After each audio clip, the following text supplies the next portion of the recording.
I want you to close your eyes for 5 seconds and imagine a scenario that sounds so completely upside down, you would assume it was pulled straight out of a political satire movie. Have you done it?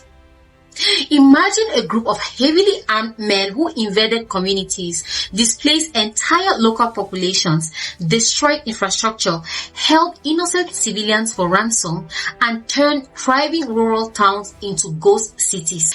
Now, imagine those exact same men walking out of the forest, putting down a rusty rifles, taking a quick photo opportunity in front of state officials, and being handed brand new clothes, starter kits for small businesses and monthly stipends, and a formal certificate of rehabilitation. Now, imagine an ordinary citizen who grabs a placard, walks down the street and peacefully demands better governance, lower food prices, or political reforms.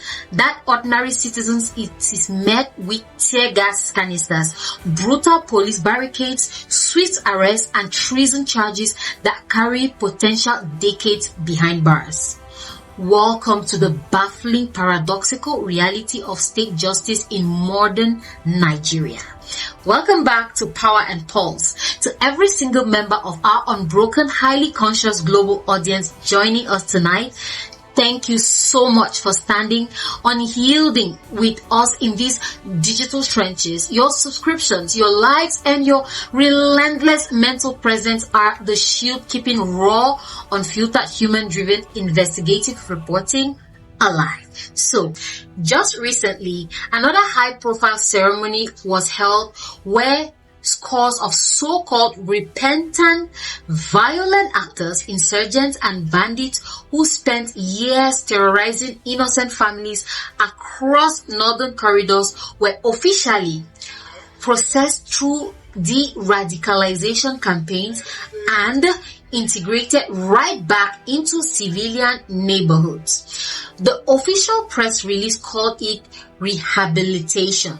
The government spokesperson called it reconciliation, but millions of ordinary citizens looking at their screens were left asking one simple question. When did violence become the fastest fast track to government attention and social welfare?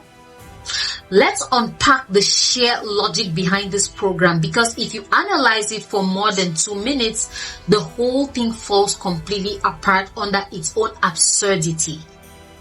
So, under initiatives like Operation Safe Corridor, conceived to disarm low-risk combatants, the state has spent billions of naira housing, feeding, vocational training, and psychosocially counseling former fighters. Now, on paper, de-radicalization programs exist in international counter-insurgency doctrine, but let's look at how it actually plays out on the ground. If you are a young university graduate in Nigeria with a first-class degree, sitting at home for 4 years looking for a job, the state offers you 0 stipends, 0 vocational kits, and 0 photo ops with top political leaders. But if you join an armed group, spend 3 years in the bush, terrorize highways, and then suddenly decide, you know what? I'm tired of sleeping outdoors. I repent. The system opens its arms, gives you a tailor-made suit, trains you in carpentry or tailoring, and reintegrates you into society. What kind of upside-down incentive structure is that? That isn't counterinsurgency. That is practically an executive recruitment drive for rebellion. It sends a terrifying subconscious signal to millions of struggling youth that peaceful productivity yields total neglect, while taking up arms gets you invited to a round-table negotiation at the governor's mansion. This isn't about ethnicity. It isn't about geography. It isn't about religion. This is about the fundamental consistency and integrity of the state judicial apparatus and A nation's legal authority rests entirely on one single foundation: the equal, unwavering application of law across all citizens, regardless of who they are or what demands they carry. So, when citizens marched peacefully, whether it was the youth during the historical EndSARS demonstrations or those protesting against hyperinflation and economic hardship, the response from state security forces is often swift, heavy-handed, and uncompromising. Protesters are routinely painted as threats to national order, locked up in high-security holding facilities, and subjected to endless bail conditions that practically strip them of their civil liberties. So, when peaceful political expression is threatened, like high treason, but actual armed hostility against the state is met with amnesty and government defense, the moral authority of the judiciary collapses into a complete contradiction. Think about the psychological impact that has on a society, right? When a peaceful activist sees an armed insurgent who destroyed entire villages getting a certificate of pardon, while a young demonstrator holding a national flag gets remanded in prison custody, it tells the population that the state respects force far more than it respects reason. This brings us directly to the highly controversial, long-running legal saga of Mazi Nnamdi Kanu, the leader of the indigenous people of Biafra. Now, set aside your personal political opinions for a moment. Whether you strongly support his ideological movements, whether you completely disagree with his methods, or whether you sit somewhere in the middle, look at the stark legal contrast purely through the lens of institutional consistency. Nnamdi Kanu was brought back to Nigeria under controversial international circumstances in 2021. And despite multiple domestic and international court rulings questioning the legality of his extraordinary rendition and ordering his release or bail, he has remained locked away in a solitary confinement cell at the Department of State Service headquarters for years, facing heavy terrorism charges. Now, citizens look at that level of unyielding, relentless judicial rigidity applied to a political agitator seeking self-determination for his people, and then they look across at the rehabilitation centers in the north where individuals who carried belt-fed machine guns and laid siege to rural communities are being handed certificates of forgiveness. People naturally ask, why is the state fist made of iron when dealing with political dissent and regional agitation, but made of soft velvet when dealing with armed groups that have spilled the blood of innocent citizens? When a government appears softer on violent, destructive actors than it is on political ideologies or civil protesters, it creates an embarrassing double standard that damages public trust in the rule of law. Let's talk about the economic reality, these repentance programs, because the business model of modern criminality in West Africa has become ridiculously lucrative in many rural zones. Banditti evolved from localized disputes into a multi-billion naira enterprise.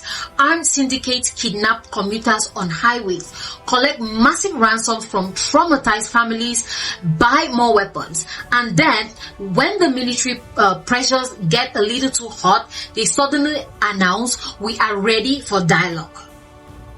Then, the local authorities roll out the carpet. They organize peace summits, pay compensations for turn-in weapons, promise development projects for the warlords, home bases, and pose for photos shaking hands with men who were actively raiding villages 72 hours earlier. And what happens 3 months later? Half of those guys take the government money, buy newer weapons across porous borders, and head right back into the forest to start the cycle all over again. It's a perpetual money glitch for criminals. Meanwhile, the actual victims, the farmers whose lands were seized, the families who sold everything they owned to pay ransoms, the orphans whose parents were cut down, are sitting in decaying, internally displaced persons camps, eating 1 meal a day, receiving 0 stipends, and watching their oppressors get rehabilitated on national television. Can you even begin to comprehend the deep, unhealable psychological trauma being inflicted on local communities by this policy? Imagine living in a village in Borno, Zamfara, or Kaduna. You watch an armed group burn your family home, destroy your local schools, and ruin your livelihood. You spend 3 years surviving in a makeshift refugee camp. Then one afternoon, you walk into the local market in town and you see the exact same man who led that raid sitting comfortably at a tea stand, wearing fresh clothes, boasting about his new trade certificate provided by the government. Reintegrated without justice is not peace. It is state-sanctioned insult added to unhealed injury. True national reconciliation cannot skip the justice phase. You cannot have deradicalization without restitution for the victims. In every successful post-conflict society in human history, from South Africa's truth and reconciliation process to Rwanda's Gakaka courts, healing required accountability first. When you bypass justice to offer cheap amnesties to perpetrators while ignoring the victims, you aren't building peace. You are simply storing up gunpowder for a future explosion of vigilante justice. A strong, respected state does not negotiate its legal supremacy out of weakness, nor does it selectively enforce its laws based on political convenience. So, if Nigeria is to survive and thrive as an individual, prosperous nation, its leadership must restore absolute consistency to the justice system. The state's internal authority must remain that crime carries severe, non-negotiable consequences, regardless of whether the criminal claims ideological motivation, financial greed, or sudden repentance. Peaceful protest and political agitation must be recognized as a fundamental component of a democratic society, not treated as criminal threats that warrant endless detention, and armed violence against citizens must be met with full, unyielding force of national law, not converted into a career opportunity.